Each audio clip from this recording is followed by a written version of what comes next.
Hi, Bother Brigade. Here's what's bothering me today. Is anything really going to happen from the House voting potentially to hold Mark Meadows in contempt? Does this really matter with the Senate still basically being more or less under the control of the Republicans, as the Democrats don't seem to want to do anything? Is any of this ultimately going to pay off, as it were, and result in charges of the many people at the top who were involved with this? It wasn't just Trump, it wasn't just Meadows, it wasn't, all the big names that we've all heard about already. The new revelations, right, was that you had people like Sean Hannity and Laura Ingraham calling up Mark Meadows saying, you need to call these people off, like, get in touch with Trump and tell them to call this off. This is getting kind of crazy. You're destroying his legacy, blah, blah, blah, blah, blah. And then, just recently, these same people are saying, that committee, so silly. Meanwhile, on January 6th, they were literally texting scared.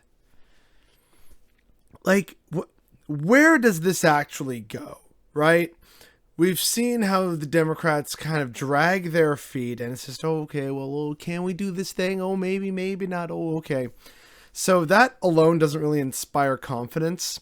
And then when you remember that, this is quote unquote a democracy, but the ruling class has to protect its interests. So is anything really going to happen? Are we actually going to see justice for what happened on January 6th?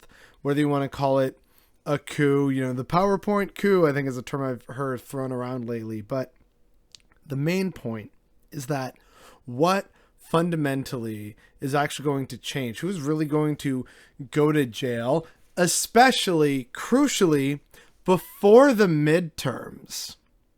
That's something that I haven't really seen a lot of people talking about, is what happens when it gets to the midterms and the Democrats are basically completely destroyed electorally, and the Republicans just kind of control the whole apparatus to say, okay, so that commission dies right now, and we're not gonna do anything to investigate further, or we're going to block everything. That's probably what's going to happen. Unless someone can tell me that, this is going to actually end very soon. Like, this will be our New Year's gift or something. Oh, we're actually going to see people be tried and go to jail. Like, unfortunately, Congress seems to take its sweet time for matters like this.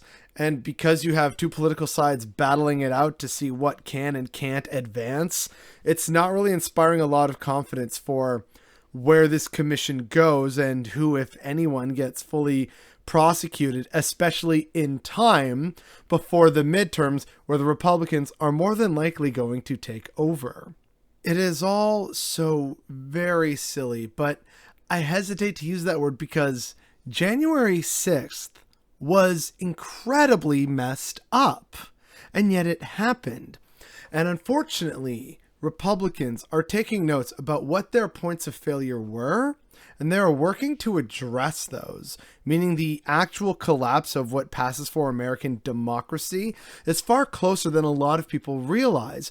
And yet a lot of people, and including in the media, are still trusting in the process and our institutions and our systems of governance.